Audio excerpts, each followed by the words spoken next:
तो इन 2 मंथ में मैं काफ़ी फेज़ से गुजरा।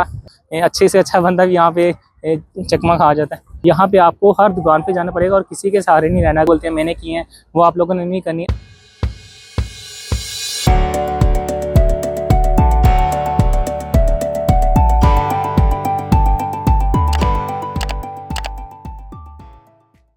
हेलो अस्सलाम वालेकुम, वेलकम आप सबका न्यू वीडियो में। तो आज है 7 अप्रैल और मैं आया था यहाँ पे 7 फरवरी को। तो मुझे यहाँ पे 2 महीने हो गए हैं। तो मैं आज की वीडियो का टॉपिक है कि 2 मंथ एक्सपीरियंस मेरा लंदन में कैसा रहा। अब पहले आपने मेरा 1 मंथ एक्सपीरियंस देखा होगा, उसमें मुझे इतना मैं मार्केट से यहाँ पे यूज़ नहीं हुआ था, एक्सपीरियंस नहीं था मुझे इतना। तो अब जब 2 मंथ मुझे हो गए हैं तो अब मुझे आहिस्ता आहिस्ता चीज़ें पता चली, यहाँ की मार्केट पता चल रही है। बाकी काफ़ी जगह मैंने काम भी किया, मैंने शेल्फिंग पे भी काम किया, काफ़ी जगह काम किया, कैशियर भी काम किया और काफ़ी जगह। तो बाकी मेरा सिक्योरिटी का बैच देखें कितना टाइम टेकिंग काम होता है। कि अब मैंने जब पहले क्लासेस लेने के बाद रिज़ल्ट आने के बाद आपने ऑनलाइन एप्लीकेशन फिल करनी होती है, वो सारे करते कराते अभी तक 2 महीने हो गए, अभी तक मेरा बैच नहीं आया। तो अभी 1-2 हफ्ते तक आ जाएगा। मेरे दोस्तों का हसीब और ज़ैद का भी आ जाएगा। तो इन 2 मंथ में मैं काफ़ी फेज़ से गुजरा। होम सिकनेस भी होती थी, लेकिन ये था कि अल्हम्दुलिल्लाह मेरे साथ उज़ैर और हसीब थे। तो ये था कि सेम फ्लैटमेट्स थे। कभी हम तीनों में से कोई एक परेशान होता था तो दूसरा उसको तसल्ली, तीसरा परेशान होता था तो दूसरा परेशान होता, तीसरा उसको तसल्ली दे रहा होता था। तो इस तरह हम फेज़ से गुजरे। उसके बाद हम डिफरेंट तरह की जॉब में फेज़ से गुजरे कि हमने मैकडॉनल्ड्स, डोमिनोज़ वगैरह इस तरह की ब्रांड्स में भी अप्लाई किया। उसके अलावा हमने लोकल शॉप्स में भी अप्लाई किया। आपने मेरी वीडियो देखी होगी कि मैं वॉक इन पे हर एक दुकान पे भी जाके पता किया। हालांकि मेरे पास लिविंग एक्सपेंस थे, लेकिन मैं इसलिए नहीं कर रहा था कि यार इस तरह मुझे मार्केट का अंदाज़ा हो जाएगा। तो करते कराते फिर मुझे एक जगह जॉब भी मिली, तो उसकी वजह से मुझे काफ़ी एक्सपीरियंस बना, मेरे काफ़ी लिंक्स बने। तो डिफरेंट तरह के एक्सपीरियंस से गुजरे। तो उसमें यहाँ भी होता है कि यूके में एक तो बिजी रूटीन बहुत है कि कोई किसी के पास आपको टाइम नहीं है कि स्पेशल आके आपको चीज़ें गाइड करे। और दूसरी यहाँ पे ये भी है कि यहाँ पे चीज़ें काफ़ी क्रिटिकल होती हैं, जैसे कि फॉर्म एप्लीकेशन फिल। अब उज़ैर ने अपना DVLA फॉर्म अप्लाई किया तो उसका 2 दफ़ा नहीं आया। तो तीसरी दफ़ा उसने फ़ोन किया तो उनको DVLA वाले को फ़ोन किया कि मेरा प्रोविजनल ड्राइविंग लाइसेंस नहीं आया। तो इसने बीच में वैसी एक बात कह दी कि वो कहते हैं कि आप हमें स्पेशल लेटर लिखो कि आपका ये 2 दफ़ा नहीं आया। तो आप वो कहता मैंने 2 दफ़ा लिख दिया। उसने वैसे ही हल्का से ब्लफ मार दिया। तो जिसकी बेस पे उन्होंने उसका कहते हैं कि आपने ये झूठ बोला, आपका कोई हमें लेटर नहीं आया। उसने उनका प्रोविजनल ड्राइविंग लाइसेंस उज़ैर का ब्लॉक कर दिया, जिसकी वजह से वो दोबारा एप्लीकेशन लिखेंगे तो दोबारा फीस भरेगा और दोबारा फिर इसका आएगा। तो ये सारी चीज़ें। दूसरी बात ये कि यहाँ पे छोटी से छोटी चीज़ों में कुछ फ़ायदे भी होते हैं। जैसे अब प्रोविजनल ड्राइविंग लाइसेंस है, उसकी 190 पाउंड फ़ीस है। तो हमें अब मेरी मस्जिद में इंटरेक्शन होती है एक बंदे से, रज़ा भाई से। तो वो कराची से थे, तो उन्होंने मुझे बताया कि यहाँ पे प्रोविजनल ड्राइविंग लाइसेंस की फ़ीस आप इंस्टॉलमेंट में भी दे सकते हो। जैसे अब 190 पाउंड है तो उसको आप 3 मंथ इंस्टॉलमेंट दे सकते हो। ऐसी काफ़ी ट्रिक्स होते हैं जो यहाँ पे कोई बंदा बताता नहीं है आपको। वो कहते हैं कि इस फेज़ से गुजरे तो उसको पता चले।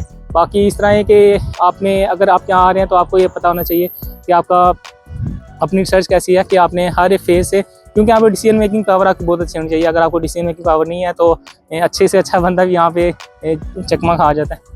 तो इसके अलावा डिफरेंट जॉब से निकले। यहाँ पे ये होता है कि लोग यहाँ पे, अगर आपको एक्सपीरियंस नहीं है, अगर आप किसी के पास जाओगे, मेरे पास अगर आप किसी को कहोगे ना कि मेरे पास जॉब नहीं है, ये नहीं है, तो वो आपका नाजायज़ फ़ायदा उठाने लग जाता है। वो इस तरह के वो आपको कहता है ठीक है आप 1 हफ़्ता ट्रेनिंग करो, मैं आपको फिर देखूँगा, ये करूँगा, वो करूँगा। दूसरा यहाँ पे मैंने देखा है कि लोग यहाँ पे ना पूरी बात सच नहीं करते, आधी बात सच होती है और आधी बात उनकी झूठ होती है। तो ये है कि आपको हर एक को अपना फ़ायदा देखना होना है, क्योंकि यहाँ पे स्पेशली लंदन में बिजी रूटीन बहुत है। तो कोई किसी को ये नहीं कह सकता कि तूने मेरे लिए नहीं किया, हर कोई यहाँ पे अपने ऑन पे है।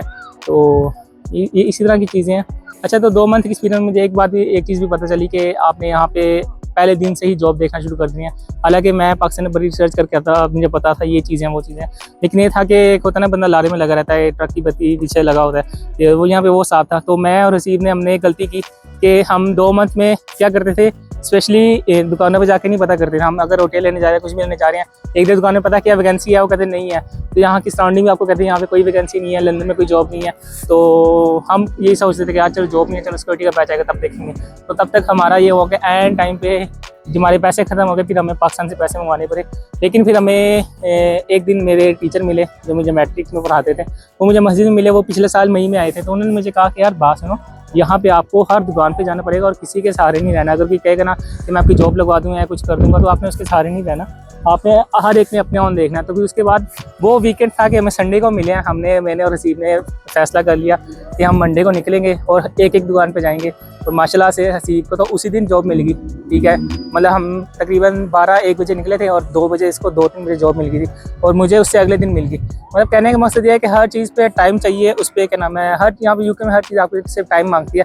आपने आते साथ ही इस तरह नहीं करना कि किसी के सारे बैठे रहना। हम अगर वो 2 महीने अगर हम पहले से शुरू करते तो अभी तक हमारे इतने नेटवर्क अच्छे बन जाने थे कि हम अच्छी से अच्छी स्टेबल में जॉब में आना था। क्योंकि यूके में ये होता है कि स्टार्टिंग आप जिस मर्जी जॉब से लो, आगे से आगे आप इंप्रूव करते रहते हो। लेकिन अल्हम्दुलिल्लाह हमें ये फ़ायदा हुआ कि हमें एक तो हमारी कम्युनिकेशन स्किल्स अच्छी थी, कॉन्फिडेंस था, तो हमें अच्छी जॉब मिली एज अ कैशियर की और मैनेजमेंट की फील्ड की जॉब मिली मुझे, इन दोनों को। तो ये हमें फ़ायदा हुआ। उसके अलावा ये कि मैंने आपको जैसे बताया हुआ था कि सिक्योरिटी का बैच आपने पैसे लेके आने हैं, करना है। लेकिन सबसे मेन बात यह है कि आपका नेटवर्किंग कितना अच्छा है। बेशक और जॉब्स में, बेशक जिस तरह की जॉब में, अब सबसे ज़्यादा नेटवर्किंग चलती है सिक्योरिटी में। सिक्योरिटी में आपका ज़्यादातर ट्रस्ट बेस्ड चल रहा होता है, क्योंकि वो फ़ोन पे आपको या व्हाट्सएप कहीं भी आपको कहते हैं तो फिर आपको जाना होता है और वो डिपेंड करता है वो आपको किस तरह रख रहे हैं। तो ये कि उसका आपका नेटवर्किंग बहुत अच्छा चाहिए। रेफरेंस आपका हर जगह चलेगा यूके में। मैं जिधर भी जाता हूँ हर कोई मुझे ये कहता है कि यार जो भी जॉब लगे रहो, क्योंकि अगर जब आगे से आगे रेफरेंस बनता रहेगा तो आपने बना। जैसे मैं एक जगह जा रहा था तो मेरा वहाँ से आगे रेफरेंस बनाया, आगे से आगे अब माशाल्लाह अच्छी से अच्छी जॉब पे जा रहे हैं। लेकिन यह कि मेरी मेन फोकस है यहाँ पे स्टडी, तो मैं स्टडी को कॉम्प्रोमाइज़ नहीं करना चाहता। तो मेरी कोशिश यही है कि सिर्फ इतनी अर्निंग हो जाए कि मेरी लिविंग एक्सपेंस निकल आए, ठीक है। मंथली हर मंथ बाद घर वालों से पैसे ना मांगने पड़े। और दूसरी बात ये कि स्टडी भी मेरी कॉम्प्रोमाइज़ ना हो, क्योंकि मेरी स्टडी भी थोड़ी टफ है और इसमें यूके में स्टडी इजी है लेकिन वो थोड़ा टाइम लेती है। तो ये सारी चीज़ें हैं।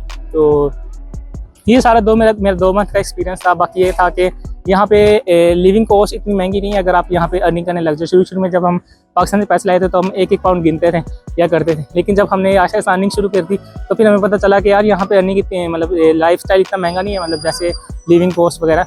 तो ये कि रेंट भी आपका निकल आता है काफ़ी हद तक और आपके खाना पीना भी निकल आता है। तो ये सारी चीज़ें जो आपको जब आप कमाने लगते हैं तो आपको इतना फील नहीं होता। अब आगे आ रही है मई इनटेक और सितंबर इनटेक। तो सितंबर इनटेक मई इनटेक वाले स्टूडेंट को मैं यही कहूँगा, जो गलतियाँ मैंने की हैं वो आप लोगों ने नहीं करनी। आपने यहाँ के आते साथ ही पहले दिन से ही, मैं कहता हूँ अगले दिन से ही आपने जॉब शुरू करना है, फाइंडिंग शुरू कर देनी है। जैसे जब मैं आया था तो मुझे लोग कहते थे कि मैं जॉब फाइंडिंग करनी है, तो हमने एक गलती की थी कि हम ऑनलाइन के सारे बैठ रहे थे। आपने जब आना है, आपने आते साथ ही अपने सराउंडिंग जितने भी एरिया वहाँ पे अपने सीवीज आप 1-2 प्रिंट करा लेंगे तो सही है, वरना आपका नंबर यूके का नंबर ही बहुत चल जाता है। काफ़ी दुकानदार आपका नंबर ले लेते हैं। तो आपने पहले दिन से ही पार्ट टाइम जॉब जो भी आपकी सराउंडिंग में आपने वो शुरू कर देनी है, ठीक है। उससे आपने ऑनलाइन के सारे नहीं बैठना, क्योंकि यहाँ पे ऑनलाइन जो है वो काफ़ी लंबा चौड़ा खाता होता है। उसमें होता है, ये नहीं होता कि आप ऑनलाइन अप्लाई करो अगले दिन आपको डालेंगे। आप ऑनलाइन अप्लाई करते हो, आपका इंटरव्यू होता है, इंटरव्यू के बाद आपको शॉर्टलिस्ट करते हैं, शॉर्टलिस्ट के बाद आपको करते हैं, तब तक आपके 2-3 महीने गुजर जाते हैं। तो आप कहते हो अब डिसार्ट हो जाते हैं कि यार मुझे कोई जॉब नहीं मिली, सराउंडिंग में भी नहीं। सराउंडिंग में आप जितने अपनी अच्छी नेटवर्किंग बनाओगे तो आपने करना। दूसरी बात यह है कि आपने किसी के सहारे नहीं रहना, आपने पहले दिन से ही, दूसरे दिन से ही आपने अपने ऑन पे रहना है और गाइडेंस आपने लेनी है, क्योंकि आप अगर गाइडेंस नहीं लोगे आप गलती करोगे। तो ये सारी चीज़ें थी। तो आज की वीडियो यहीं तक थी। उम्मीद करता हूँ कि वीडियो पसंद आई होगी। वीडियो को कर दें लाइक, चैनल को कर दें सब्सक्राइब। आपसे मुलाकात है इंशाल्लाह next video. Till then take care, अल्लाह हाफिज़।